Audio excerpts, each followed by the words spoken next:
Hola, hola, bienvenidos a Latinizando Noticias, un podcast dedicado a contarte los acontecimientos más importantes de América Latina de una manera muy local. Esto surge de la necesidad de combatir la occidentalización de las noticias y dar luz a los hechos que son poco discutidos. Yo soy Paloma Durán. Y yo soy Ariadne. Los dejamos con el episodio número 25. ¡Yay! Este año se elige al nuevo presidente o presidenta de Guatemala, y los resultados de la primera vuelta de las elecciones sorprendieron a todos. En un proceso que estuvo marcado por varios escándalos de corrupción e injusticia, la esperanza de que haya al fin un cambio en el poder permanece. Quédate con nosotras para saber los detalles de estas elecciones y para enterarte de las noticias de la semana.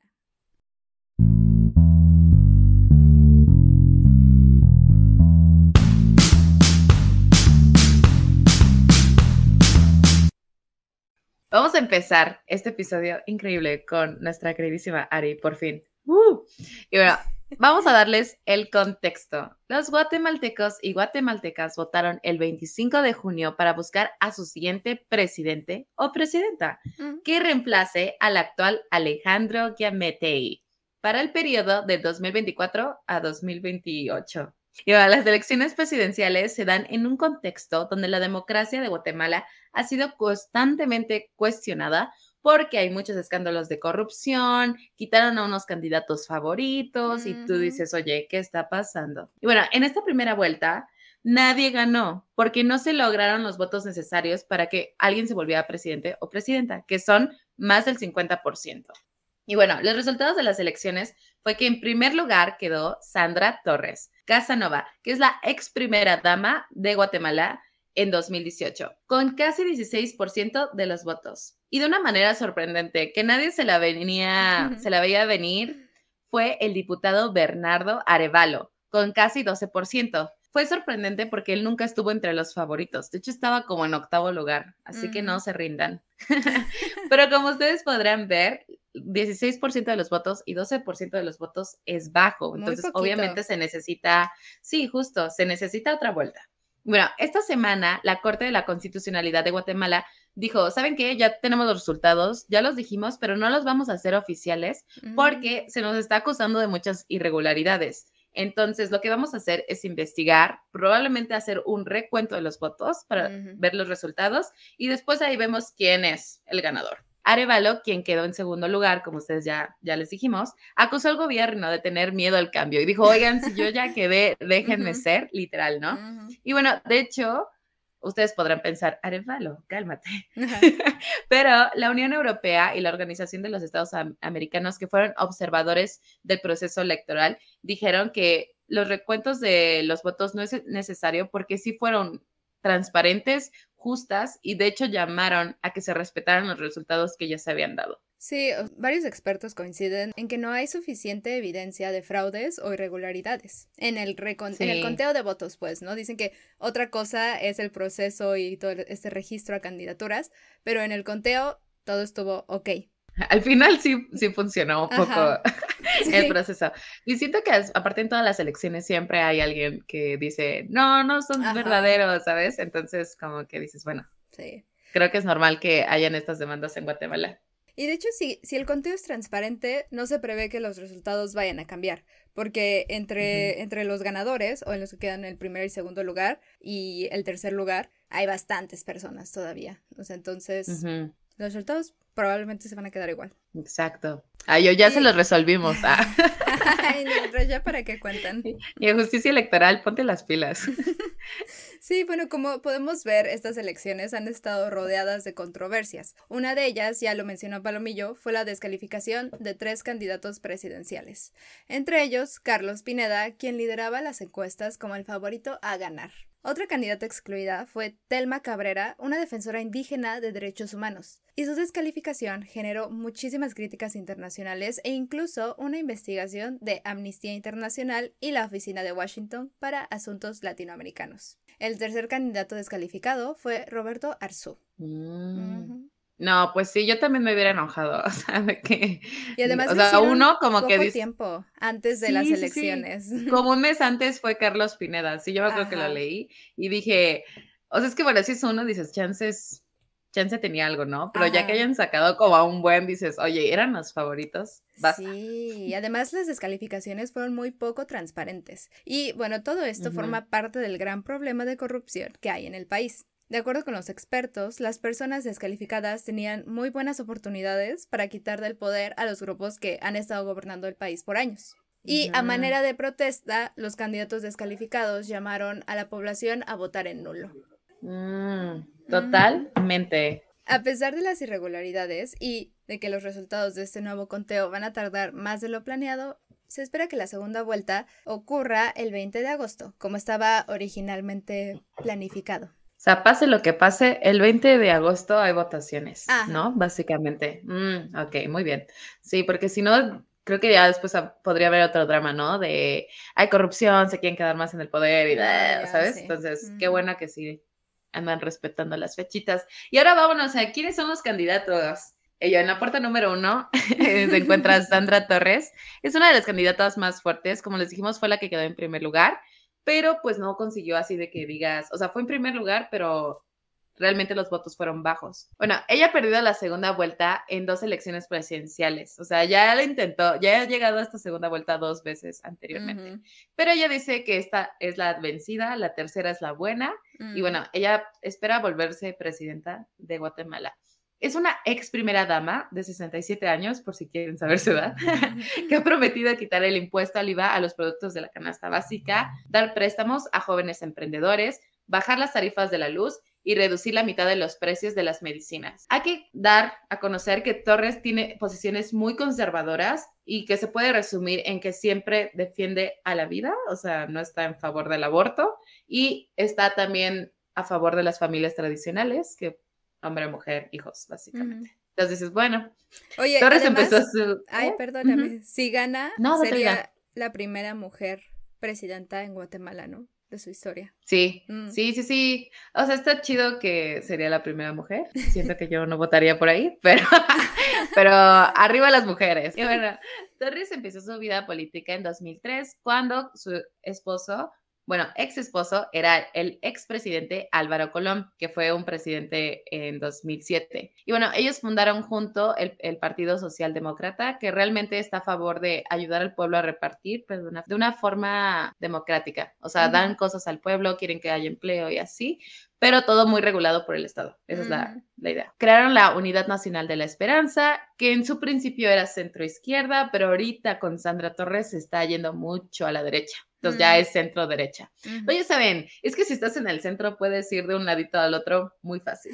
Y eso es lo que está haciendo la Sandra. Ella implementó varios programas sociales que de hecho se han mantenido y son muy famosos cuando ella fue primera dama.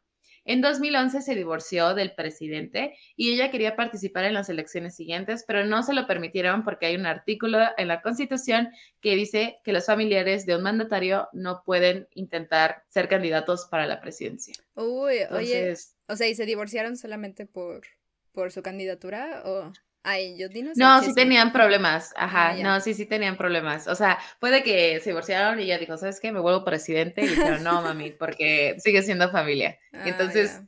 mira, la Sandra ha intentado ser presidenta ya por varios años, Ujú. entonces, y esta vez no la dejaron. Pero bueno, de hecho buscó la presidencia en el 2015 y en el 2019, pero quedó en segundo lugar todo el tiempo. Y en 2019 hubo un drama porque se le acusó de financiamiento electoral no registrado, que es básicamente que usó Mm. dinero del gobierno sin decirlo. Ujú. Entonces la meten a la prisión por 4 meses y en noviembre de 2022, o sea, de que el año pasado su Sí. caso fue cerrado totalmente porque dijeron, ¿saben qué? No hay suficiente evidencias como para meterla a la cárcel. Oye, qué Sandra ha tenido cañón. una vida de Ajá, película. sí. Sí, Sí, o sí, sí. sea, sales de Sandra salió de prisión la cárcel y chance y se eres va. presidenta. Justo, se salió de la prisión y fue a afirmar de que quería ser candidata. O sea, literal fue así. Wow. Luego, luego. Y en segundo lugar de esta primera vuelta quedó Bernardo Arévalo, un ex diplomático y sociólogo de 64 años con el partido Movimiento Semilla, que es de centro izquierda. O sea, como ya lo dijo Paloma, ¿no? Está muy enfocado en lo social y en la justicia, entre varias cosas más. Su victoria sorprendió a todos, como ya lo dijimos, porque fue un giro inesperado. En las encuestas se decía que él estaba como en el 8º lugar, pero no, pues sí, sí ganó. Lo logró. Y otra cosa que también sorprende es que sea moderadamente de izquierda, pues Guatemala es un país históricamente conservador. Y de hecho sus últimos 3 presidentes han sido de derecha. Y algo que me pareció igual curioso es que mucho de su campaña se desarrolló en redes sociales como Twitter y TikTok y es conocido como el tío Bernie. De aquí que sus votantes sean en su mayoría jóvenes y residentes de zonas urbanas. Y además lo hizo así por redes sociales porque, o sea, como es un partido recientemente hecho, o sea, es un partido joven, no tiene tantos contactos, o sea, entonces no tiene tanta cobertura en televisión. Y mira, le salió bien por redes sociales. O sea, tiene buen equipo de marketing. Exacto. Ajá, Pero ahora creo que súper. hoy en día cada candidato necesita hacer algo por redes sociales, ¿no? Como no puedes no tener Sí. redes. Aparte, sinceramente, o sea, sé que es mal y estoy cayendo en sus trampas, pero cuando yo veo un video de TikTok de un candidato, digo, no mames, qué chido, o sea, que entraron y como que me siento más identificada, ¿sabes? Ya. Lo cual es una mentira, pero sí me pasa, ¿sabes? Y hay un buen de candidatos ahorita en TikTok, así de que haciendo cosas chistosas y como que tiene sentido que Sí, haya pues jalado a es los necesario, jóvenes. ¿no? Justo. Arévalo se caracteriza muchísimo por ser un gran crítico de la corrupción en Guatemala. Y aquí hay que tomar en cuenta que, de acuerdo con Transparencia Internacional, una asociación independiente y sin fines de lucro, Guatemala se encuentra entre los 5 países en América con los mayores niveles de percepción de corrupción. O sea, entonces hay muchísima. Entonces, una de sus principales propuestas ha sido el luchar y acabar con la corrupción. Él dijo que diseñaría un sistema nacional anticorrupción, pero no ha dicho cómo funcionaría puntualmente esta estrategia. En una entrevista con CNN dijo que concretamente quiere asesorarse de la gente que conoce cómo funciona la corrupción dentro del gobierno y el sistema de justicia. Tiene sentido, pero me hubiera gustado saber un poquito más de Sí. su plan. Como dime qué vas a hacer exactamente. Bueno, ya lo dijo, ¿Contra ¿no? quién? Pero, sí. Entre sus demás propuestas están la creación de empleos mediante inversión pública, mayor gasto en salud y educación, control de prisiones y el fortalecimiento de la Policía Nacional Civil. Interesante. Así Y ahora es. vámonos a quién realmente tuvo los mayores votos de estas elecciones. Y literalmente fue los Nadie. votos nulos. Ajá, exacto. Votar por nadie. Así, votar de que no quieres a nadie. Eso fue, de hecho, la opción más votada por los guatemaltecos y guatemaltecas. De hecho, tuvo alrededor de 17%, lo cual es más alto que Sandra Torres. Entonces, según los analistas, esto es una clara muestra del rechazo al sistema político actual de Guatemala y al hecho de que no estaban de acuerdo con las opciones electorales que habían. O sea, ¿cómo se llamaba? ¿Alvero? ¿Arévalo? Yo dándole otra. Arévalo y Torres. O sea, la población no estaba de acuerdo con esas opciones. Hay que mencionar que, de hecho, como dijo ya Ari, los candidatos excluidos, de hecho, llamaron a que no se votara por ningún candidato. Y como eran los favoritos, mucha gente sí escuchó. Lo que querían hacer es que si muchos votos nulos, entonces las elecciones se vuelven a hacer. O sea, dice el pueblo, el gobierno, así de, ¿saben qué? No les gustan las opciones, tenemos que volver a hacer las elecciones de nuevo y llaman a todos los candidatos. Eso era lo que querían lograr, pero no funcionó. Oye, ¿y cuánto se necesitaba de votos nulos? Creo que se daba como 40, arriba del 40%. Sí, o sea, sí se quedaron lejitos, pero realmente fueron votos nulos, podría ser presidente. Bueno, no. Pero, o sea, literal fue la opción preferida por todos. Entonces, eso también dice mucho de que la gente está enojada. Y aparte de que la mayoría de los votos fueron nulos, hay que mencionar que también hubo mucha gente que no votó. Existe alrededor de 40% de la población que realmente no le gustaría votar. Esto se debe a que, de acuerdo con la Cultura Política Barómetro de Américas de 2021, que es un informe, solo el 14% de los guatemaltecos y guatemaltecas confían en los partidos políticos. O sea, muy bajito. Y menos de un tercio en las elecciones. Entonces, como pueden ver, existe una crisis de confianza hacia el sistema político y electoral del país. Exacto. Y de hecho, los analistas dicen así de, bueno, ahorita esto no es problema porque ellos están mostrando su descontento de manera democrática por las elecciones y así. Pero si esto no se arregla, puede escalar y pueden haber protestas, y de hecho sí hubo protestas, pero pueden haber protestas más agresivas, pueden haber desconocimiento, golpes de Estado, entonces como que los analistas dicen, aguas, que tus aguas ya están salvajes. Sí. eso fue raro. No sé cuál era la idea, pero que Ajá, sí. hay peligro. Hay peligro. Ay, yo, justo. Sí, y bueno, justamente mucho de este descontento, de acuerdo con los analistas, viene de la corrupción. Bueno, de acuerdo con los analistas sí se sabe, ¿no? Viene mucho de la corrupción.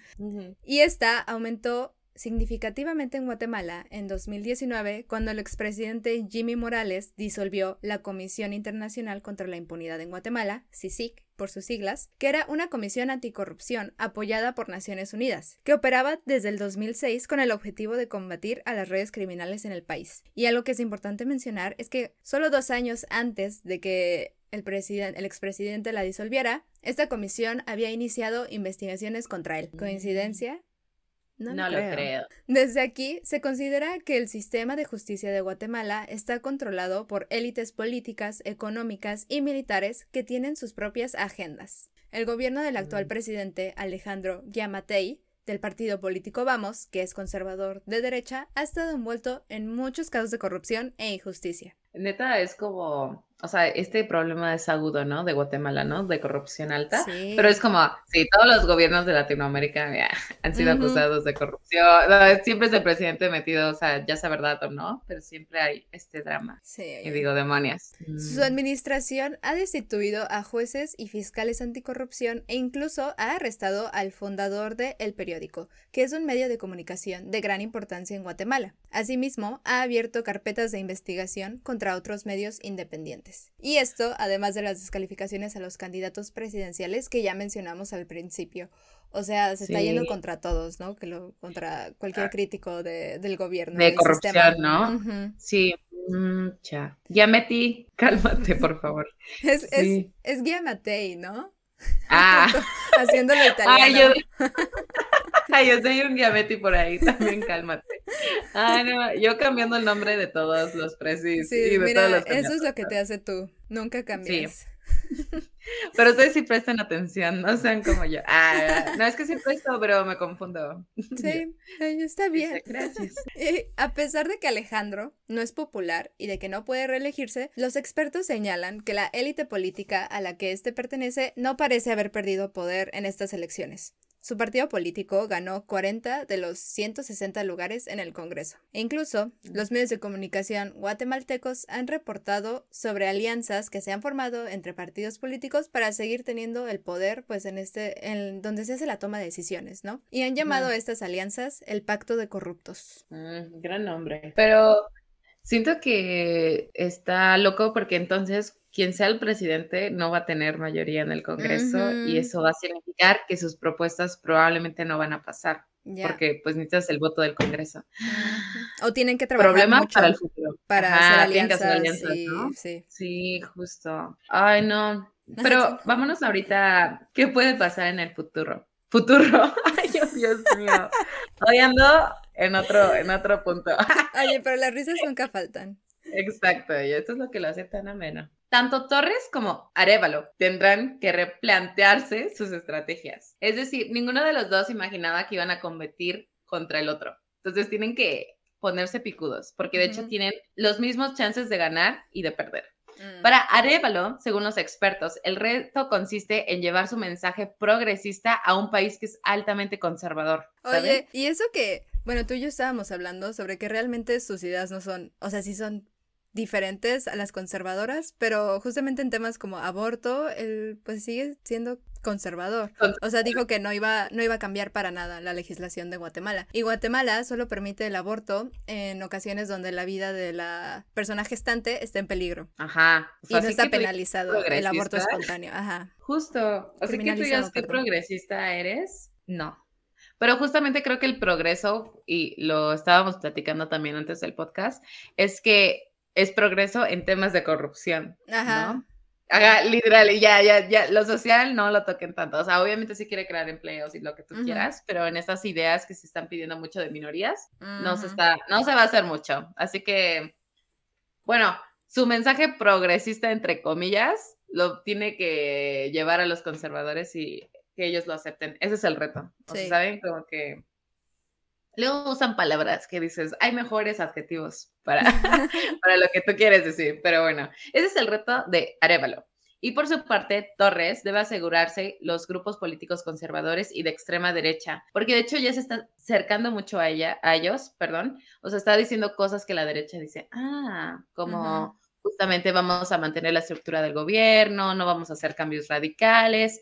Sin ujú, embargo, la derecha no confía en ella, porque como ustedes se acuerdan que lo mencionamos al principio, su partido era centro izquierda, entonces obviamente siempre estuvo peleado con la derecha. ujú, Entonces, el reto es ganarse a la derecha. Quien se gane la derecha probablemente va a ganar, ujú. porque son los votos que faltan. Sí. Entonces, ahí vamos a ver.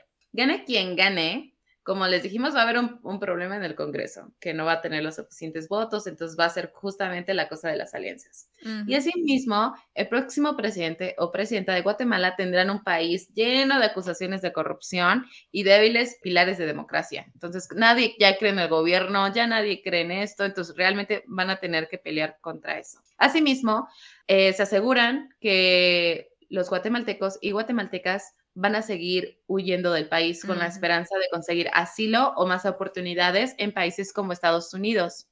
Sin embargo, los analistas dicen, ¿sabes qué? Como justamente se va el gobierno de Alejandro Yamatei. Yamatay. No, Ay, ya Yamatei. ves. Yamatei. Ay, yo también. Yamatei. Ajá. Está complicado. Mira, ese no es apellido de la región.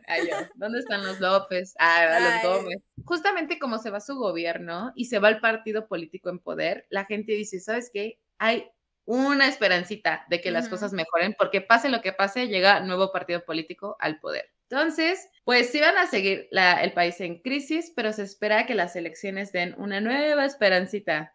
Pero Ujú. pues una esperanza yo siento que medio golpeada porque quitaron a candidatos y está acusado de Sí, corrupción, sí, ¿sabes? sí. Entonces, esperanza, pero no tan grande. Sí, estaba viendo que también instituciones internacionales dijeron cosas como de, pues así que digas competencia genuina, no hubo, por justamente toda la expulsión de los candidatos. Y también cuando estabas mencionando sobre los guatemaltecos y guatemaltecas abandonando el país, pues también hay que recordar que el Triángulo Norte, que está conformado por Guatemala, Honduras y El Salvador, me parece. Y man, Bueno, de estos tres países salen la mayoría de los migrantes, ¿no? Que buscan llegar a Estados Unidos. sí, o sea, según yo, son de los países que más necesitan salir por violencia, por falta de Sí, dinero, por todo, ¿no? Y sí, los dijiste correctos, porque ahorita sí. dije, vamos a checar si sí dijimos el Triángulo Norte correcto. Miren, Ay, no, Ari sí puse regresó atención, con puse atención en todo. las clases. Yo aquí toda nerviosa, No, no, no. confundiendo palabras, apellidos, nada, no es cierto. Ahora, nos gustaría preguntarles, ¿crees que estas elecciones presidenciales en Guatemala han sido democráticas? Déjenos saber qué piensan por su medio favorito. Y eso fue todo por este episodio. Y ahora vámonos a las noticias de la semana. La primera noticia es sobre Venezuela. La Corte Penal Internacional decidió reanudar una investigación sobre presuntos abusos contra derechos humanos en Venezuela. Esta investigación había sido suspendida a petición del país en 2022 para que éste hiciera sus propias indagaciones. Este pasado martes, la Corte concluyó, sin embargo, que el país sudamericano no estaba tomando las medidas necesarias y suficientes para investigar casos de tortura, ejecuciones extrajudiciales, persecuciones y otros crímenes de naturaleza sexual. Además, la Corte estableció que Venezuela no investigó a funcionarios con altos cargos en el gobierno. Entonces sí hizo algo, pero no lo suficiente. No sabía que le podías decir a la corte de, oye, no, yo mejor lo hago. Y que la corte dije, Yo ok, te tampoco. doy una oportunidad. Sí. Y ahorita dije, qué confianza la de Venezuela decirle. No. Bueno, como segunda noticia, nos vamos a Brasil. Una mayoría del máximo tribunal electoral del país ha votado a favor de que el expresidente Jair Bolsonaro no pueda ejercer cargos públicos hasta 2030, Oh. pues se le acusa de abuso de poder y desafiar el sistema electoral de Brasil cuando ganó Lula da Silva las elecciones presidenciales en las que él también competía, y asimismo se le está acusando de llamar a sus partidarios a desconocer estas elecciones, y todos saben que esto terminó en un asalto a los edificios democráticos de Brasil, que es cuando hubo como todas estas personas que fueron a hacer como si desmadre en Ujú. las instituciones. Y bueno, esto pasó en enero de 2023. Bolsonaro ha pedido a abogados que lo ayuden y que él dice que no tuvo la culpa, Ujú. pero en sí, pues ya tuvieron pruebas y no va a poder hacer nada de la esfera política hasta el 2030. Amo los finales felices. Ajá, aunque yo digo, échenle otros 20 años, ¿no? O sea, yo sí tanitos de yo no es mucho, pero bueno. ¿Sabes? Siento que hemos hablado muchísimo de Jair Bolsonaro, o sea, como que hemos seguido todo el proceso desde cuando ganó, desde cuando perdió contra Lula da Silva y ahora aquí. Yo su desenlace. Es nuestro personaje más dramático de toda América Latina. Así es. La tercera noticia de la semana es sobre Honduras. La presidenta, Xiomara Castro, ha establecido toques de queda en algunas zonas del país ante el grave aumento de violencia realizada por las pandillas MS y la 18, principalmente. En las últimas 2 semanas han habido varias masacres. Una de ellas, en un centro de reclusión femenina, dejó más de 45 personas fallecidas. Ante esa nueva ola de violencia, Xiomara Castro ha militarizado también las prisiones bajo una operación llamada Fe y Esperanza. Las acciones de Castro han sido comparadas con el gobierno de Nayib Bukele en El Salvador. Si quieren saber más sobre este tema, les invitamos a escuchar nuestro episodio número 5. Pero sí, estaba viendo las fotos y todo y es muy similar a lo que está pasando en El Salvador. en El Salvador. Siento que estos países donde sobre todo se ven más las pandillas, como el MS, así, o sea, que son más fuertes, creo que toda la población ha pedido que sus gobiernos se vuelvan como el de Bukele. Yo iba a decir Bukelele. No. Bukele. O sea, como que todo el mundo ha pedido que se trate a las pandillas de manera fuerte y pues sí un poco inhumana. O sea, no estoy diciendo que, o sea, los traten como reyes, pero sí como que sean de mano dura con ellos. Hay violaciones a derechos humanos, ¿no? Sí. Entonces creo que está interesante. Sí, o sea, qué triste muy complejo. Está tomando esas medidas, ¿no? Porque siempre es como de, pues es que hay masacres y lo tenemos que hacer. Y esperemos hablar más adelante de ello, porque creo que sí, es importante. Sí, es necesario. Esto ha sido todo por hoy. Muchísimas gracias por escucharnos. Si les gustó este episodio, no se olviden de darnos like y compartir nuestro contenido. Si tienen algún comentario, recomendación, queja, no duden en contactarnos. A nosotros nos puedes encontrar como @latinizandonoticias en Instagram y nuestro Gmail es latinizando.noticias@gmail.com y a mí me puedes encontrar en Instagram como @mpalomadb y ayúdanos a seguir creando. Recuerden que nuestras fuentes, en su mayoría independientes, se encuentran en la descripción del podcast. Y lo más importante es que no se te olvide, latinízate.